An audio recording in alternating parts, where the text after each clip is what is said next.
Welcome to Truth for Our Time with your host, Tamara Scott. And thank you for joining us. I am Tamara Scott. We are here to bring you truth for our time, giving you help when the headlines hit home. And here's why. If God expects you to live through it, He has directed you how to do it somewhere in His Word. And so we enjoy getting information to you that you don't often get from other locations, other news sources, because you cannot you can't come up with a solution unless you know the problem. And so today we're going to be talking about something that I'm guessing many of you have not heard about, the EMP, the threat of electromagnetic pulse, that type of I guess it's called a bomb. We'll learn when we talk to our guest here a little more information about it, but how it can easily stop everything we know and do today, bringing our transportation to a halt, bringing our food delivery and our ability to get food into a dangerous situation, just really changing life without what we know as a war type scenario in the past. So we'll be talking with Ambassador Henry Cooper and Dr. Peter Vincent Pry on both of these issues, two experts. We'll also be discussing some of the questions that should be asked tonight at the CNN debate at Reagan Library in California. Now, if you're listening to this live, we thank you for joining in with us on webcast1live.com, webcast1live.com. You are welcome to chat along. You're welcome to call in at 515-244-0077. And if we have time, we'll take a call. I'm not sure how much time we'll have. I plan to somewhat just turn the show over to these two experts, and they're quite a team. And the article we'll be talking about is coming from, this kind of cracks me up, on Iran. Don't trust, never trust, and verify. And we'll get into why this is so dangerous. But it's an article that they have in the National Review. I want to first thank our sponsors so I don't forget when we get into our show. We want to thank Webcast One for making it possible for us to be here with you every Wednesday morning at 10 a.m. And you can, like I said, participate in the show live. You can listen to it later on our website, tamarascott.com. We'll have the link available for you there. And then you can also email a friend and let them know it will be live on air on 99.3 at noon on Sunday. So live at 99.3 on Sunday. Of course, the debate will be over by then, but the information that we're going to talk about on the EMP will still be incredibly relevant and something that you need to know and become aware of. Let me just come at it this way. I had my first sighting with a bobcat here in Iowa, right outside my back door. I'm in the country. At first, I was intrigued as I watched this cat go through my lawn right next to the trampoline where my children play, where my grandchildren will play. And then it hit me. Here is a bobcat in the middle of the day where my grandchildren will play. And before, I was just kind of intrigued by the idea that Iowa has bobcats or mountain lions, and what would that look like? And I wanted to see one, and I was quite impressed to be able to see this cat. I followed it, went out the front door, followed it through the timber, watched it a little bit. It was a little eerie. But I'll tell you what, now that I know the threat is there, when I go outside, I'm a little more careful. I look around a little more carefully into the timber. When I hear things cracking, I'm a little more jumpy than I was the day before I saw it, because I know the threat is real.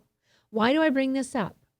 Because most of us have no idea of the impending threat that we are facing in our nation with either an EMP or any other type of intercontinental ballistic missile coming from Iran or any of the other Middle Eastern countries, but I would say especially Iran with this Iran deal, and the fact that they continue to say death to America as the negotiations were being signed, the fact that we are not allowed to see any of the side deals. We've not read them. No one from America will be allowed to, according to Senator Joni Ernst here in Iowa.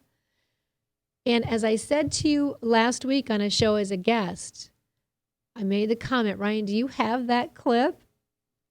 Let's play that clip. The leader of Iran, am I right in that title? Ayatollah Khomeini. The Ayatollah has said that if the Iran deal goes through, Jerusalem will not exist in 25 years. I don't even know if he put that precursor on there. He just says they will not exist in 25 years, and we will hound them until they are destroyed. But the defenders of that will say that that's only for internal consumption. That's to appease the people. That's not the message for the rest of us. In the same article, the White House is saying that the deal is based on verification, not trust. I would say to you, when the deal allows Iranian-only inspectors, not any American inspectors, that's not trust. That's not verification. That's stupidity. Okay, why? All right, Ryan. Thank you very much. Ryan is our producer who makes everything happen. I thought that was very fitting when our title today on the article we're going to be discussing, Iran, Don't Trust, Never Trust, and Verify, by Henry Cooper and Peter Vincent Pry. Henry Cooper is Ambassador Henry Cooper. He's a former director of the Strategic Defense Initiative, the chief U.S. negotiator at the Geneva Defense and Space Talks. Peter Vincent Pry is the executive director at the EMP Task Force on National and Homeland Security, and he served as the senior staff of the Congressional EMP and Strategic Posture Commissions and as a CIA analyst. I want to thank both these gentlemen for coming on. I'm quite honored to have them and their expertise in this hour with you today. First, we'll welcome Ambassador Henry Cooper. Thank you for joining us. Thank you for having me, Tamara. I look forward to our discussion. I am myself most eager to hear what you have to say. If our listeners want to know more about you, find out more about you, where would we direct them?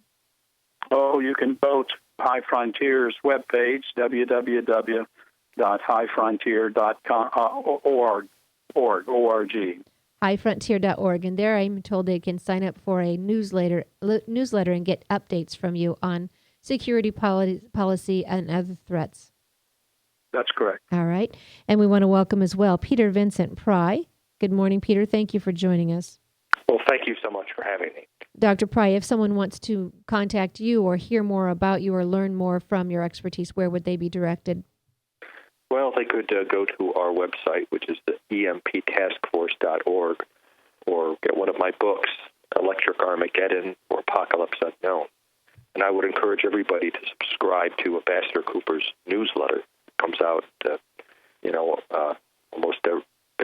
almost every day, isn't it, Hank? Well, I've been trying to fight this Iran deal, so it's been coming out 2 or 3 times a week, but I normally send it out on Tuesdays. Yeah, it's a great education. Wonderful. The man is a wonderful writer.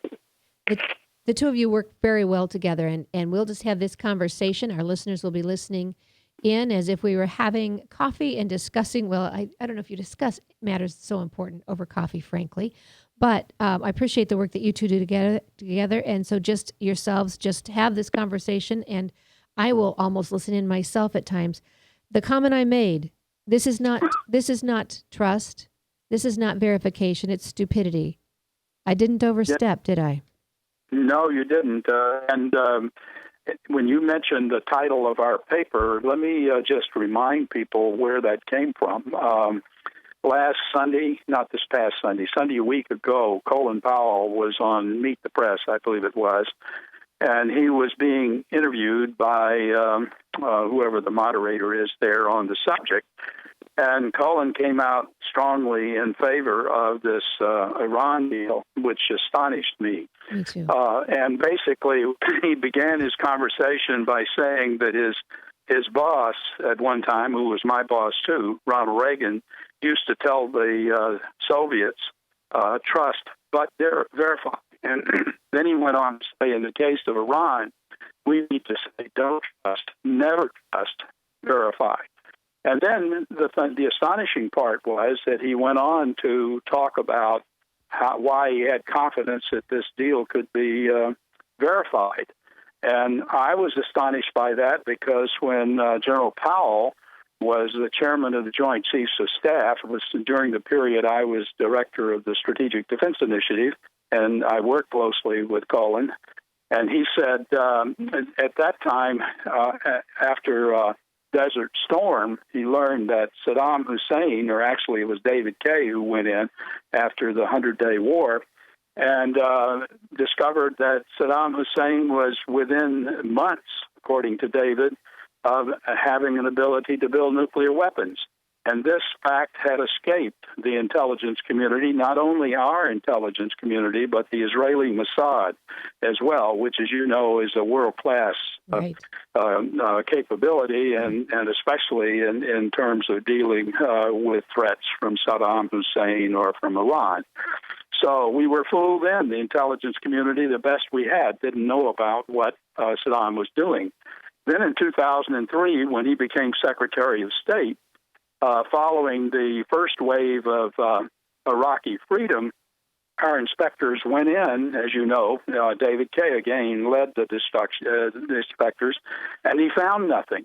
And in this case, prior to that conflict, you may recall that George Tenet, who was the director of Central Intelligence, had critically reviewed all of their intelligence information at the insistence, actually, of Secretary Powell. And Tenet said it was a sure thing that they had it. He called it a slam dunk. And that was enough to persuade Powell to go before the United Nations and make the case that Saddam had the nuclear weapons and essentially had them in hand. And he got burned very badly on this, because, as did Tenet, of course, because when Kay and others went in inspecting, they found that it was all a ruse, that even though Saddam Hussein had claimed he was building nuclear weapons, there were none there. Although some of us believe, and I believe, and Peter can comment on this, that he actually moved chemical and biological agents that he may have been working on out of Iraq and into Syria. And we've seen some evidence of that showing up more recently, as you know. But this is the real problem with this Iran deal, because we say we're going to verify it, and then it's astonishingly unverifiable. And we can go through specific conversation on that if you wish. But people are, it's worse than an illusion. It's a delusion, I guess, is the right way to put it. Don't you agree, Peter? Well, of course I do. Which is why we're co-authors on the article. The IAEA. I mean, one of the worst aspects of this deal was the idea that the IAEA is being relied upon to do the inspections, and they've got a notoriously bad history as a watchdog. Libya and Syria, North Korea, and Iran have all been conducting at one time or another clandestine nuclear weapon programs. During IAEA inspections, right under the nose of the IAEA, and they never discovered them. The IAEA, in fact, we now know the Iranians have basically been crashing on the bomb, by the IAEA's own estimate, for about 30 years now, okay? But they didn't know about that. They didn't know about it until 2002, when Iranian dissidents told them. And our own intelligence community didn't know either. So all of these claims by the administration that the IAEA and our own independent intelligence capabilities can be relied upon to catch the Iranians cheating on this nuclear deal are simply not supported by the history. IAEA has never caught anybody cheating on these nuclear weapons programs. And historically, no deal like this has ever stopped a bad actor from getting the bomb who's wanted to get one. The only cases where we have, in the cases where we have managed to stop someone from getting the bomb, we managed to stop Nazi Germany by the strategic bombing campaign. Okay, that stopped them from getting the bomb. The Israelis stopped Saddam Hussein during his first attempt to get the bomb in 1987 when they bombed the Asyric reactor. That stopped him from getting the bomb that time. We stopped him from getting the bomb the second time during the 1991 Persian Gulf War that Hank was referring to, when they got within 6 months of the bomb. And that wasn't just David Kay's estimate. Dr. Fry, I'm going to hold you right there because we've got to go to break, and I don't want anyone to miss it. We'll be back shortly after these messages from our sponsors. Stay tuned, because this is information you are going to want to know. how to protect your family. It's your responsibility. We'll be right back. From the RE/MAX Real Estate Concept Studios, this is Webcast One Live.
Credit cards are like grandkids. They love you, sometimes get out of control, and it's fun to get a new one. Who can stop them from piling on? Hi, I'm Tom Coates with Consumer Credit of Des Moines. At the end of the day, you can give these grandkids back if you're stuck paying off bad credit card debt.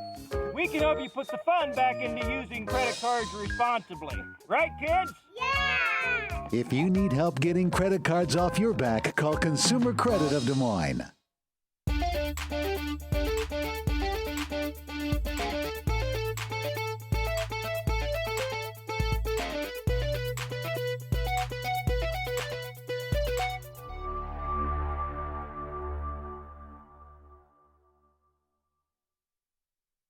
Hi, I'm J. Michael McCoy, and about 20 years ago, I went to a used car salesman by the name of John Hewitt. He had a little shop over there on North 2nd Avenue called John's Auto Sales, and I bought a car. I found that experience to be one that I had never had before from a used car salesman. He was honest, he was dependable, he had integrity, and he did what he said he was going to do. Well, over the years, between my kids and grandkids, I purchased 7 vehicles from John's Auto Sales. And last month, I asked him to be a sponsor. I can tell you about their huge selection. I can tell you about their years of experience. I can tell you about their honest integrity. But all I really need to tell you is that I bought 7 cars, and you can trust them. John's Auto Sales, 5435 2nd Avenue, Des Moines. You need a good ride when you hit the trail. Trust the man with the cars, and he goes by the name of Big John. Big John. Big John. From the RE/MAX Real Estate Concept Studios, this is Webcast One Live.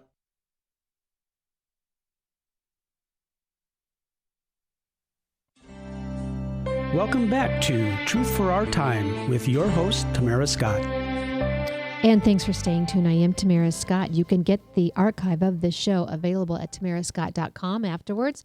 You can also hear it on 99.3 Sundays at noon. And if you're hearing it at the Sunday show and you're thinking, gosh, I want to hear this when it's live, join us at 10 a.m. on Wednesday morning, webcast1live.com. We'd love to have you. I'm talking with Dr. Peter Vincent Pry and also Ambassador Henry Cooper. Both are experts on national security, negotiations. So I want to get right back to our questions. We were just talking with Dr. Pry, and he was listing the various times when we have stopped a nuclear warhead or nuclear country from having a nuclear war, creating the ability to have a nuclear bomb. And that list for you is available on our tamarascott.com website. I've already posted those links for you from all the articles we're talking about today. It's also on Truth for Our Time Facebook page. So if you want any of this information, those links are there for you so you can learn more information yourself. Dr. Pry, if you want to finish that list. And I also want to mention for our folks, when we talk about the IAEA, that is the International Atomic Energy Agency, we'll try and talk about those acronyms for those of you listening and keep you posted on that.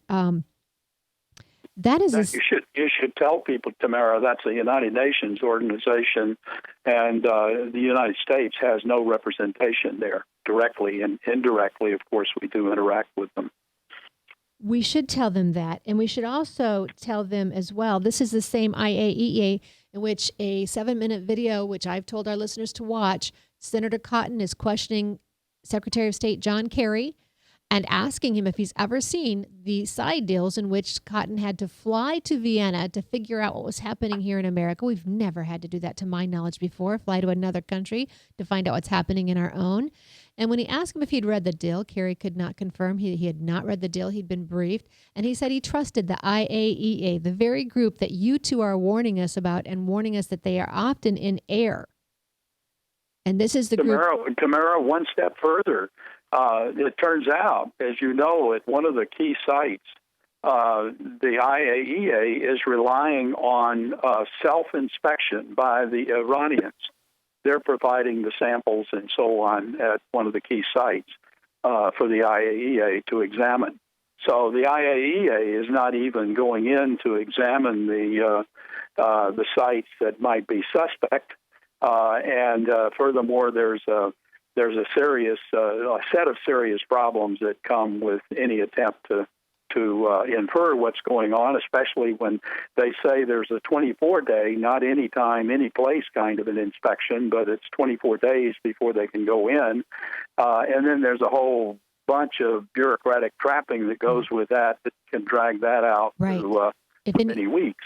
So it's an absurd proposition. If anything changes, they start the process over again. So it could take as long as 60 days to get into one of these inspections, which we now know no Americans allowed on the inspection team anyway. This is just, it's craziness. And so I want to ask, Ambassador Cooper, you were on negotiations for, was it the Geneva? That's correct. During the Reagan years, I was his chief negotiator on the defense and space issues, which was a part of the nuclear and space talks that gave us the INF Treaty and the START Treaty. And Reagan was insistent on there being credible verification, and we insisted upon intrusive measures. Frankly, when the talks began, I had very little confidence that we would be able to prevail in that aspect, but in fact we did. Before it was over, the Soviets agreed to quite intrusive inspections. It makes a farce out of Colin Powell's claims. And that's what I wanted to compare, what you saw in that negotiation process with what we have. We have not negotiated one iota. America has nothing to gain coming out of this deal. We still have 4 hostages in prisons in Iran. We've not asked them to. They are the largest state sponsor of terrorism. We've not even asked them to back around or back away from that or to fess up to that.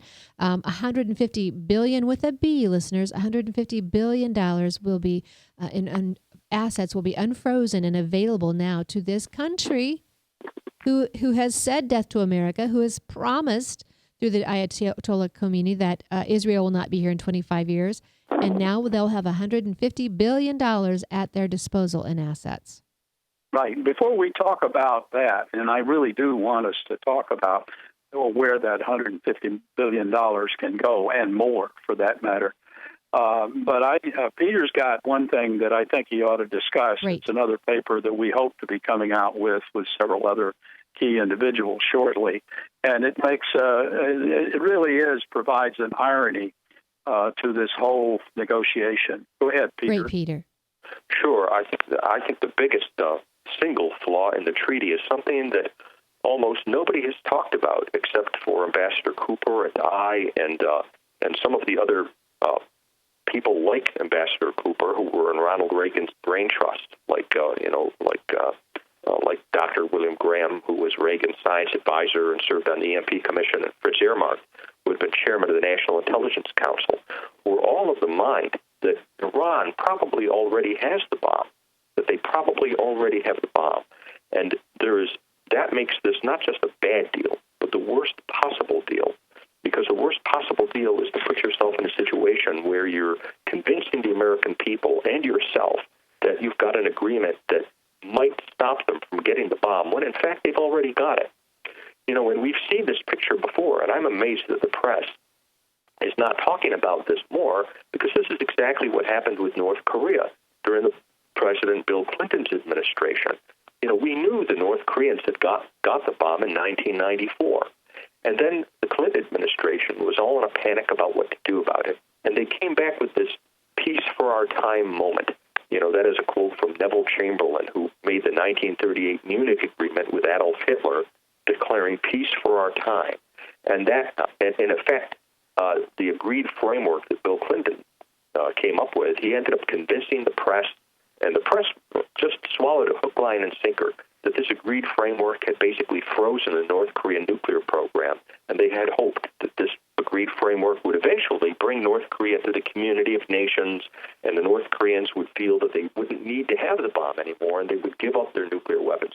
Well, it didn't work out that way, as we all know now. Just on Tuesday, North Korea has been threatening to make nuclear strikes against the United States again, and has announced that they are increasing their production of plutonium and enriched uranium. They're going to make more nuclear weapons and make even more sophisticated nuclear weapons. And back in 2013, they actually practiced a nuclear EMP attack. We haven't talked about that, but they actually practiced one against the United States in the midst of the worst nuclear crisis we ever had. And that was only, I think they demonstrated a capability to orbit satellites, and so to make an intercontinental strike in December of 2012. So just a few months after they got that capability, they were already threatening to make nuclear missile strikes against us. And I think the same thing is going to happen here with Iran, that they probably already have the bomb, and it's going to take years before perhaps they'll have to overtly test it. Maybe, Hank, you'd like to talk a little bit about why we think they've got the bomb and why they don't need the test and that sort of thing. Well, I think it follows. They've been present at the North Korean tests and so on, and I think there's a certain irony in the fact that irony is not the right word. Sympathetic. I don't know what is the right relationship between Iran and North Korea. The big deal in this agreement we've had is for them we're releasing them from sanctions that we've had, so they're going to have an infusion of funds, and clearly one of the places they're going to outsource, in my judgment, is North Korea. As a way of testing not only weapons, which they've done before if North Korea continues with, their announced plans, but also the launch of satellites. Earlier this week, the North Koreans also announced, I think the day after, they said something about renewing their testing and that America was in their gun sights. They were going to be launching satellites. As you and I know, when they launch satellites, the Iranians are there, and both Iran and North Korea have launched satellites to the south so that they come toward the United States from over the South Polar regions. We have systems to put a nuclear weapon on board. And, I think it's to talk about that because that is a clear and present danger as far as I'm concerned, because North Korea and Iran have both launched satellites on trajectories that come over the United States and done things in a way that suggests that they really have plans to carry out this kind of an attack to which we're totally vulnerable. And gentlemen, explain you that. Sort of spearheaded that, Peter, so you should talk about that. Well, and explain, please, did the satellites, I believe, come in under the radar? Is that the issue, that the trajectory you're talking about? Well, yes, it's not under the radar.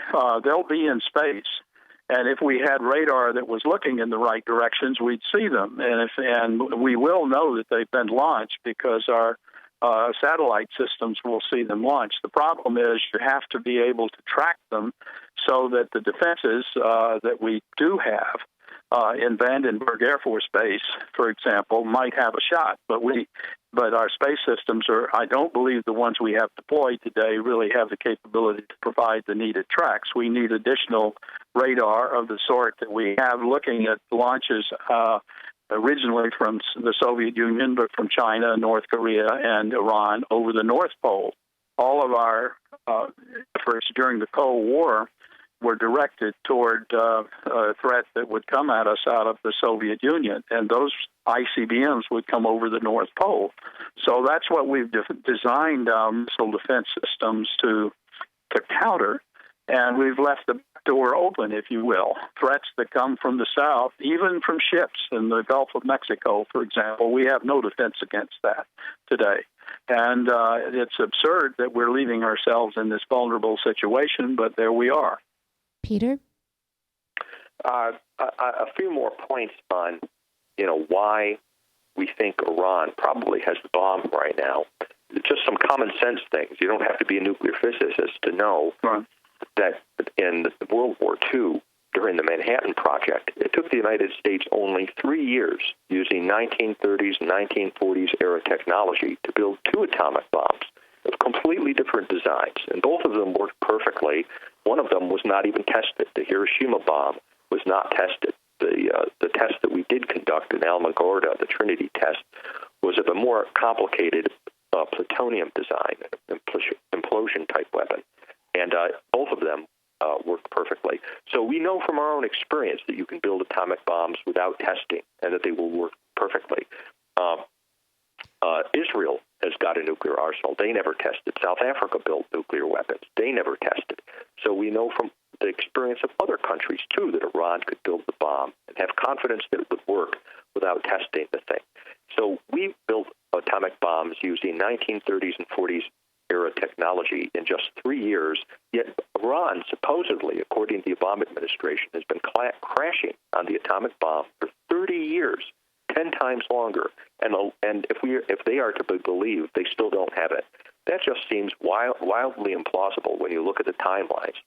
And there's really a smoking gun that they have the bomb. If people, I've made a lot of criticisms of the IAEA, and they deserve all of it.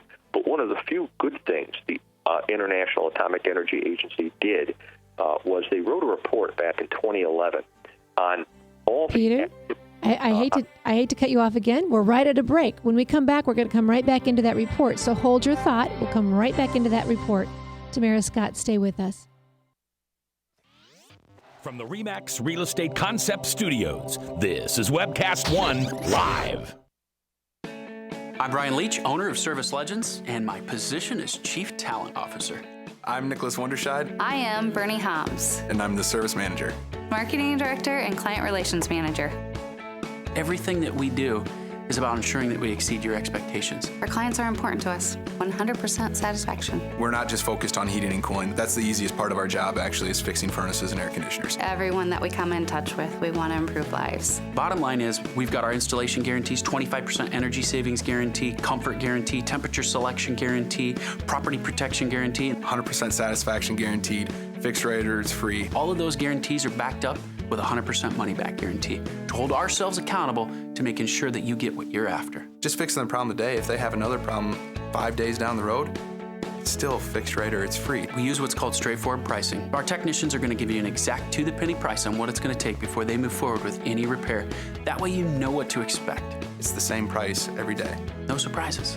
If you get off work at 5 o'clock in the afternoon, you come home, you realize that, oh, my furnace is broken. Now you need to call somebody out that night. You shouldn't have to pay more for that. We're guaranteeing service 24/7. We run afternoons, evenings, nights, weekends. We're staffed to work that. Phone rings at 3 in the morning. You'll get one of our representatives answering the phone every time. We're not sending you out to Timbuktu in some call center. It's our Service Legend team members, our mission control team. I'll take a call anytime. And then they answer the phones the same way during the day as they do at night. It's a great day at your service company. How can we make you smile? That's the only way to provide true 24-hour service. When you're able to let somebody actually live in their home safely when they weren't able to do that before, where they don't have to stay up at night and worry about, is the heat going to come back on? Are we going to freeze the pipes? Is the baby in the room next door going to be sick because they got too cold?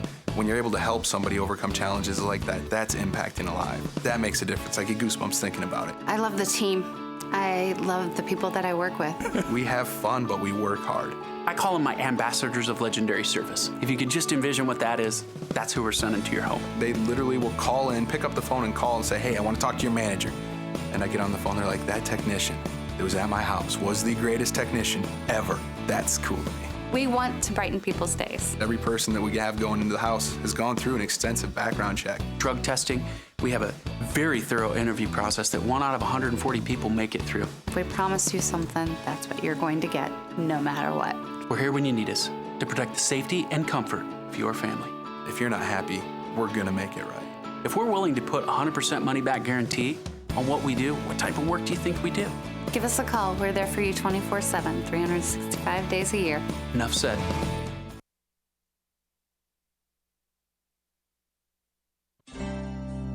Welcome back to Truth for Our Time with your host, Tamara Scott. And thank you for staying tuned. We are talking with Ambassador Henry Cooper, former Director of Strategic Defense Initiative and Chief U.S. Negotiator in the Geneva Defense and Space Talks. Also, Dr. Peter Vincent Pry, the Executive Director of the EMP Task Force and National and Homeland Security. Gentlemen, I want to head right back in to what Dr. Pry was talking about on the list that he was talking. And then we go to break at 45. I'll tell you 45 past the hour. But I want to be able to talk about this. Well, I want to break down the EMP a little bit as well and explain to folks what an EMP is. And also, I'm giving you quite a list here. I know that they did away with the EMP task force in 2008. I don't know if that had anything to do with Obama coming into office, but I want you to explain what that's done, and does Europe have that protection as well? So I'm giving you this list of questions because you work so well together. I'll just let you take it and run from there.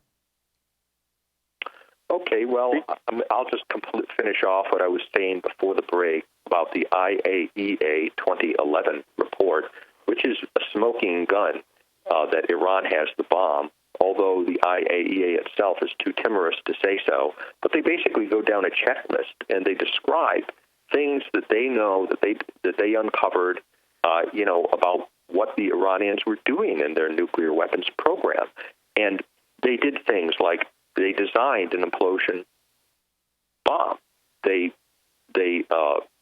fabricated uranium hemispheres. They actually produced neutron initiators. They produced bridge wire detonators. These are basically the essential components that you need for building an implosion-type atomic bomb. And they actually built all these components. The case of the bridge wire detonators, when the United States did that in the Manhattan Project, we were only 6 months away from getting the atomic bomb. And this was all, they did all these things according to the IAEA 12 years ago, over 12 years ago. So it just seems extraordinarily implausible or dysfunctionally optimistic to think that they were so far advanced toward the bomb 12 years ago and that they still don't have the bomb. I believe, Ambassador Cooper believes, and other experts on this who've looked at the evidence are convinced that Iran probably does have the bomb. And what we're seeing with this Iran nuclear deal is a replay of the agreed framework that the Clinton administration, bamboozled the American public about. I think for political reasons, wanted to take credit for stopping North Korea from getting the bomb, but that all turned out to be a lie. And now we face a existential threat from a nuclear-armed North Korea that can actually today reach the United States with ICBMs. And this is exactly what's going to happen with Iran. And as Ambassador Cooper pointed out, North Korea and Iran are strategic partners. North Korea fooled us once. Now Iran is fooling us twice. Right. Absolutely. To put the hook to EMP, nuclear weapons design information, including EMP, has been the subject of proliferation advocates and non-proliferation advocates for years, going back, I guess, until the 1960s, in any case, the non-proliferation treaty. And the way knowledge is proliferated was from Los Alamos in New Mexico to the Soviet Union to China, to North Korea, to Pakistan, and, of course, to Iran, and others have developed weapons as well in the West, as well as troublesome folk elsewhere. So the knowledge of how to do this is not a big secret. Furthermore, the issue of EMP is well known. Both the Russians and we learned about this effect in the early 1960s, and we designed our strategic systems to deal with that issue. I once oversaw many of these programs, most of the programs in the command and control, and I can tell you we know how to deal with the problem. That's the important thing for your listeners to know. But the problem is that we have not dealt with the civil infrastructure, the critical infrastructure, and in particular the electric power grid. If the grid goes down and we lose electricity, then we lose essentially all of the necessities that we have come to rely upon throughout the country. Water, sewage, you mentioned it, it all finds its way back to electricity. And the problem with EMP is that it creates damage of such an intensity that you can't restart things so quickly. And one of the areas that I am very concerned about is the roughly 100 nuclear reactor power plants across the country. Most of them are in the eastern interconnect, the eastern part of our electric grid, and they shut down. If we lose the grid, they are under direction to shut down if they weren't shut down by the damage itself.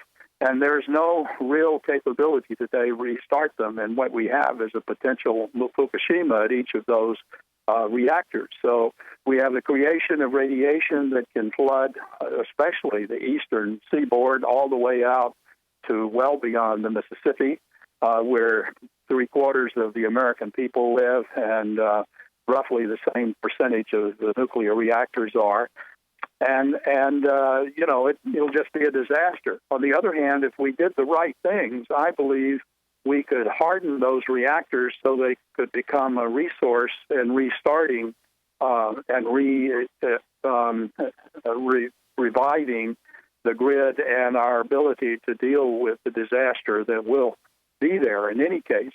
South Carolina, which is my home state, we have 5 reactors producing about 60% of our electricity, for example.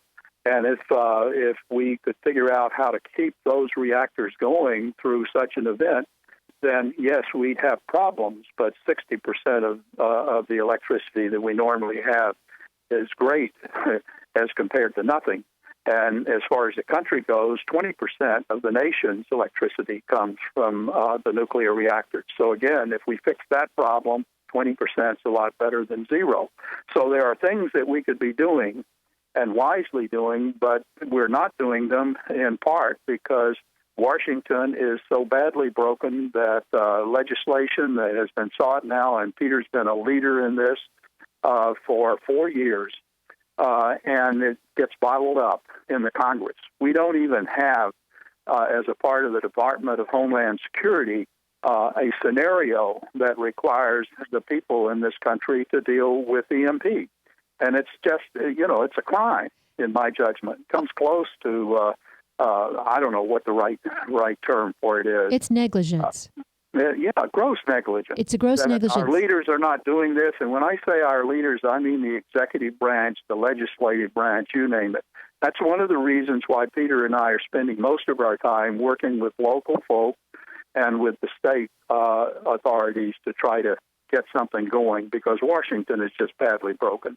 And you mentioned that... Peter, you ought to chime in on this. And Peter, I'm going to warn you right now, we always come to you right before the break. We go to break at 45 after the hour, so you have like little over 2 minutes. So I'll shut up afterwards.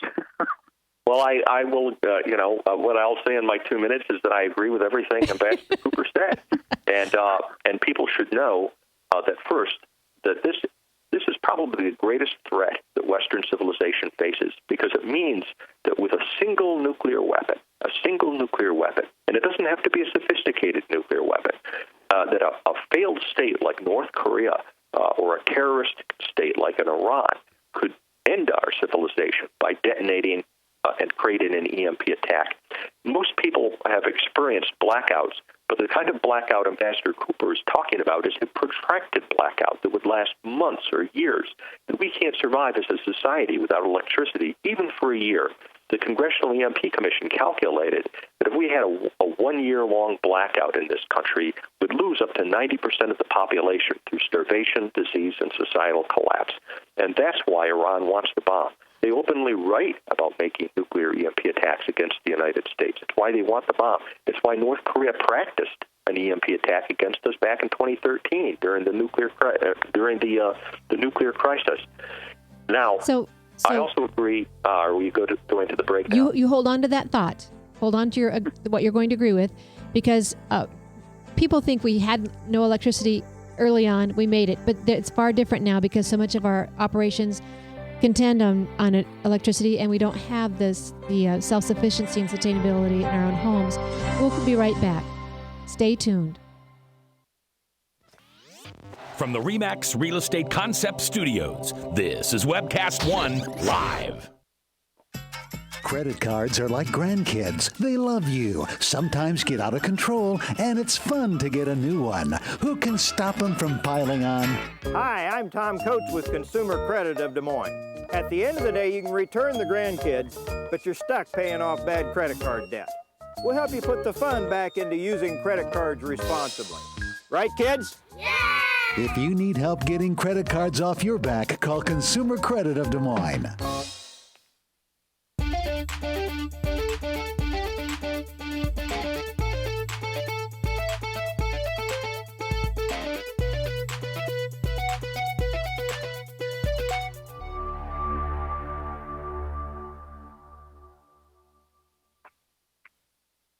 Hi, I'm J. Michael McCoy, and about 20 years ago, I went to a used car salesman by the name of John Hewitt.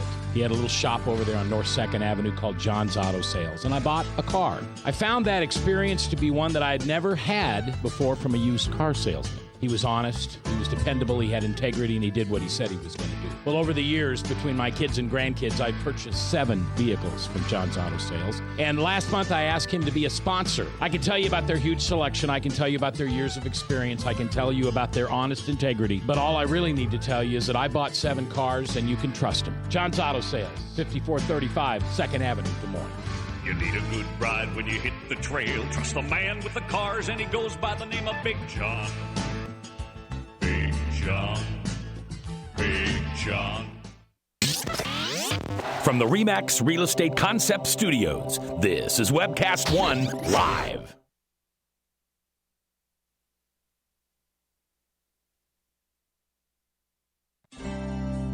Welcome back to Truth for Our Time with your host, Tamara Scott. Thank you for staying tuned. We're talking with Ambassador Henry Cooper and Dr. Peter Vincent Pry. And Peter, I want to go right to you and allow you to finish your thought. I also want to direct people to your Family Security Matters article that talks about heading toward an EMP catastrophe and the fact that for $2 billion, which is what we give Pakistan in foreign aid, we could have protection against EMPs, RFWs, cider bugs, hacking, physical sabotage, and severe weather, all of the above for $2 billion, and yet we haven't done it. So go right back in, and gentlemen, I'll warn you, we have 55 after is our we're done with the program. That's our last, and I want us to give our listeners the questions that should be asked at tonight's debate, or what we should listen for from our candidates, or those questions we should ask. If the host fail, and one of them says their goal is to create an argument between the candidates, yippee, how irresponsible, rather than finding out who understands the threat against America and our best security moving forward. So, Peter, I've just given you quite a list. Yes, so why haven't we spent the $2 billion? And it's because what Ambassador Cooper said before is absolutely correct about Washington being so broken. And it's not that everybody in Washington is a fool. Indeed, majorities of the House, in fact, by unanimous consent, the bills have passed through the House of Representatives, everybody voting for them. But the problem, one of the things that makes Washington broken, is that you've got a situation where a single senator, all the electric power industry has to do is just bribe one senator, and they can defeat the will of the entire House of Representatives by putting a hold on a bill, and they don't even have to take public responsibility for it. They can do it anonymously. Will you tell us who that senator is? I want to say quickly, and then turn it back to Ambassador Cooper, that we don't have to rely on Washington and shouldn't be relying on Washington. He and I have been going to the states because states can harden their own electric grid. And Ambassador Cooper's son, Scott, deserves credit for starting with Senator Bryce Reeves, getting the first state in the United States protected, or at least moving in the direction of protecting itself from an EMP catastrophe. Virginia, the electric utilities in Virginia, Dominion Power, is actually starting to harden the Virginia grid against EMP. And we have gotten bills passed in Maine and in Florida for those states to look at hardening their grids. So you don't have to wait for Washington, and shouldn't. You should talk to your governor, to your state representatives, to your Public Utilities Commission, and say, we want to get our state hardened against this EMP threat. We don't want to wait for Washington. Very good. And you both have already given us hope. I was concerned that people would hear this and be discouraged, that there, it looked very bleak. You're both giving us hope. The $2 billion program that we could put in place, you're giving us hope we could do it through our own states by working with our own state legislators. Can you give us the senator's name who is your holdout in D.C.? I can't do that because I've got to work with. Okay, I understand. I understand. And at this point, I'm going to give and it's not only the senators. I will give you one congressman who is a problem, and that is the I was going to give you his name. He's a congressman who chairs the House Energy and Commerce Committee, Fred Upton from Michigan, a Republican who has blocked it. And this is not, by the way, a Republican versus Democrat issue. It shouldn't be. It's a national security issue. A state legislator in Maine, Democrat, really was the prime mover behind their legislation. I think you're working with Democrats in Florida, Peter, and so this is not something that should be a divisive issue in a political sense. The real problem is the one Peter mentioned. It's the lobbyists from the power companies who seed the coffers of various congressmen and senators and get them to act. We saw an example on the deal itself where a minority of the Senate can block, what the majority of both the House and the Senate want to pass. Just this past week in the filibuster or threatened filibuster. And it's not over. There's more of that to happen this week, which is why we're writing and trying to give ammunition to our friends on the Hill to maybe persuade some Democrats to change their votes, because every Democrat, not every Democrat, all the Democrat senators but 4, I believe it was, voted to filibuster the bill that the Senate was considering. That's just a political issue. 3 minutes left, gentlemen. Tell our listeners what they should be asking of the candidates. Right. I think they ought to ask every one of them what they will do about this problem, if they understand it, and what they'll do about it. I know several do know about it. Yes, I agree. I actually had a chance to brief the Republican candidates, most of the Republican candidates, and the only one who didn't know about EMP was Donald Trump. But who I like. I'm an admirer of Donald Trump. But after I gave him the briefing, he said, he's elected president, he's going to solve that problem. But I concur. I think this is the threat. This is an existential threat to our society. And I would love to see a question asked about this instead of trying to provoke candidates to fight with each other. What are they going to do about this? What are they going to do about Russian aggression in NATO Europe? What are they going to do about bringing back Ronald Reagan's vision of a national missile defense to make nuclear weapons obsolete? That would be another solution we didn't really get a chance to talk about. One approach, of course, is to harden the electric grid, and we must do that. But Ambassador Cooper, who ran the Strategic Defense Initiative, has also advocated that, we need to fulfill Ronald Reagan's vision of bringing back a space-based missile defense. The national missile defense we have now is Bill Clinton's missile defense, which doesn't really work well. That's true, and we need to defend against missiles launched from vessels off our coast, particularly out of the Gulf of Mexico and Venezuela in the south, and we need to defend against the satellite system. One item we didn't talk about at all, which is definitely going to happen and defenses won't do you any good, is the solar storms that one day will create this effect, and or at least part of the effect, the long wavelength part of EMP. And it is sufficient to take down the grid around the world, not just here in the United States. So it's an existential threat for us.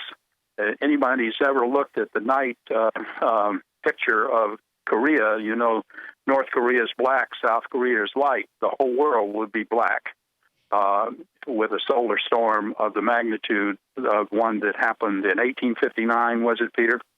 Yes, that's right, the Carrington event. And again, for our listeners, All of the information we're talking about, I have on tamarascott.com for your convenience. I have links to several articles with these two men, or Dr. Vincent Price with Ambassador Woolsey. For your information, there's no need to be frightened. There's no need to be depressed. We have now the understanding of what the risk is. Now we can pursue the solution with the senators, the congressional members that answer to you, and the presidents that will be in your state vying for your vote throughout this presidential election. The power is now within your hands to try and help solve the situation. Of course, 202-224-3121 is where you call any congressional member or Senate member to tell them to work against this Iran deal. It definitely puts Israel in desperate risk of even survival or existence, and America in risk of our safety and security. I want to thank Ambassador Henry Cooper with highfrontier.org and Dr. Peter Vincent Pry. You can find him at EMP Task Force NHS, National Homeland Security.org. So thank you both, gentlemen. I am so pleased and honored to have had you here with us. Listeners, you've been given the information. Be encouraged and never be complacent.